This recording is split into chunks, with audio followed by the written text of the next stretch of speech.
Perkenalkan, kami dari kelas 8G kelompok 1 yaitu Maluku.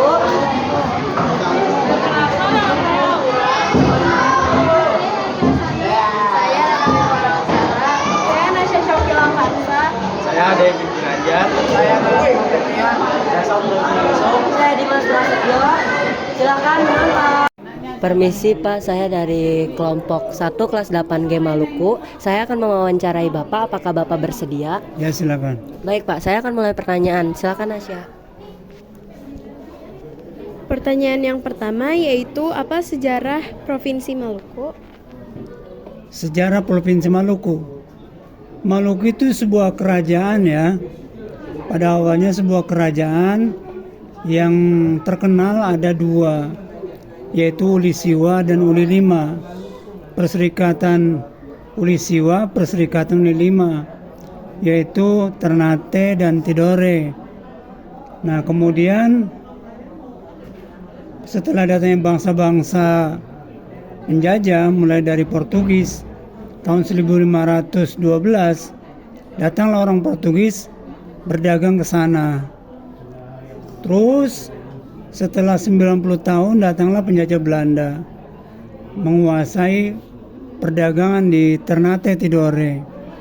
Dan kemudian setelah itu datang lagi penjajah Belanda, yaitu mulai dari VOC. Dan kemudian terjadilah yang namanya bangsa Indonesia di bawah penjajahan Belanda sejak tahun 1605 dan seterusnya, yang dikenal Indonesia dijajah selama 350 tahun. Nah, tentunya banyak perjuangan orang-orang Maluku ya yang berjuang untuk kemerdekaan Maluku. Dan kemudian setelah kebangkitan nasional, orang Maluku juga berjuang untuk kemerdekaan bangsa Indonesia. Maka jadilah Maluku bagian dari bangsa Indonesia sekarang ini. Itu. Lanjut pertanyaan kedua di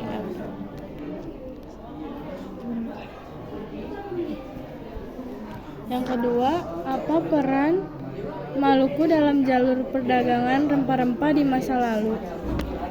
Ya, rupanya setelah bangsa-bangsa Eropa mempelajari,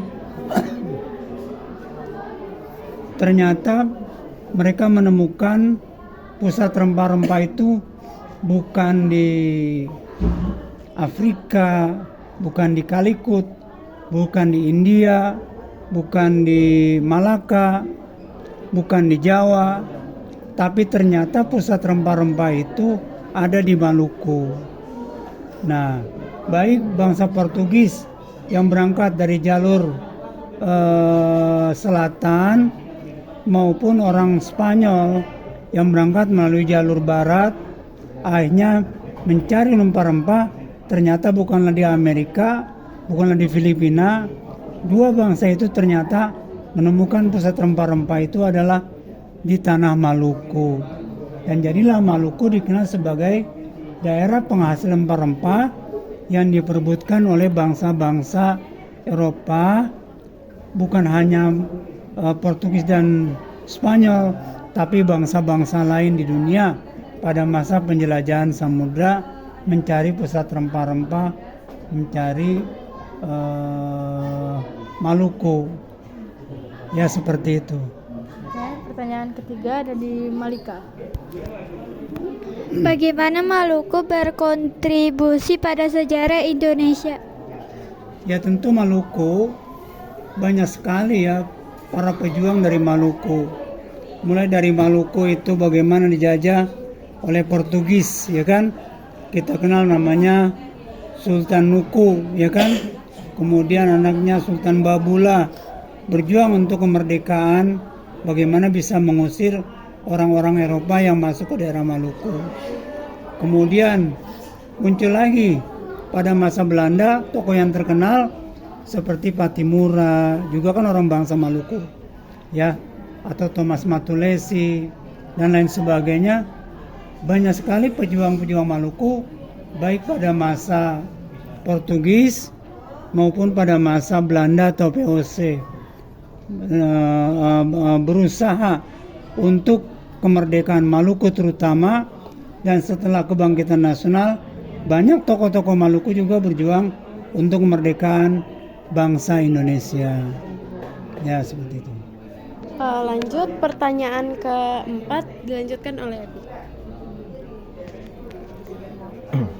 Pertanyaan selanjutnya, apa saja sektor ekonomi utama di Maluku, seperti perikanan atau pertanian?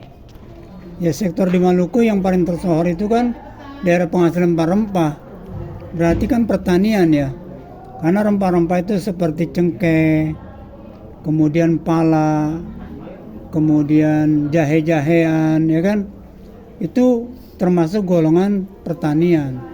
Dari masa dahulu sebelum dikenal bangsa Indonesia, masa Islam, kerajaan-kerajaan Islam, Ternate dan Tidore memang sudah tersohor bahwa Maluku adalah penghasil pertanian, terutama komoditi tersebut yang sangat dibutuhkan oleh bangsa-bangsa Asia atau Nusantara dan juga bangsa Eropa, karena jenis makanan tersebut atau bumbu masak tersebut sifatnya kan hangat, jadi cocok sekali untuk daerah-daerah dingin seperti umumnya daerah Eropa.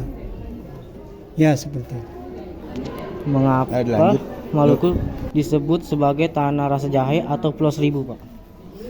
Ya, karena yang namanya Maluku itu kan daerahnya kepulauan. Di provinsi Maluku aja itu terdapat lebih dari 1.000 pulau. Ya, ada Pulau Halmahera, Pulau Ternate, Tidore, Bacan, Obi, Jailolo, ya, termasuk Ambon, ya kan. Oh, itu pulau-pulau yang kita katakan masih terlihat di peta. Yang tidak terlihat di peta masih ribuan. Jadi banyak sekali pulau-pulau, maka disebut daerah kepulauan. Rasa jahe itu artinya bahwa di sana itu memang sangat menyegarkan. Daerah situ sangat menyegarkan seperti rasa jahe yang banyak digemari oleh orang, penghasil rempah-rempah, jahe-jahean, dan memang menyenangkan wilayah Maluku. Yang sekarang terkenal juga wisata dasar lautnya, bukan hanya wisata atas laut, pantai, pulau, tapi wisata dasar laut yang sangat indah. Ya, itu. Oke, bisa dilanjutkan oleh Galang. Oke, dilanjut dengan pertanyaan kelima. Bagaimana Maluku menjaga kelestarian lingkungan dan ekosistem lautnya? Untuk menjaga kelestarian, setahu saya orang Maluku itu kan tidak mengeksplorasi semua kekayaan alam besar-besaran. Kalau dia eksplorasi besar-besaran, tentu kekayaan alam ini juga cepat habis dan banyak limbah yang terbuang sia-sia merusak lingkungan. Oleh karena itu, mereka mengeksploitasi atau mengeksplorasi sumber daya alamnya, kekayaan alamnya itu secara seimbang, ya, sesuai dengan kebutuhannya. Katakanlah dibatasi gitu ya, dibatasi sehingga kelestarian alam lingkungan Maluku menjadi terjaga. Ya. Baik Pak, terima kasih atas pertanyaan-pertanyaan yang sudah dijawab oleh Bapak. Sekian dari saya ucapkan terima kasih. Terima kasih. Terima kasih Pak.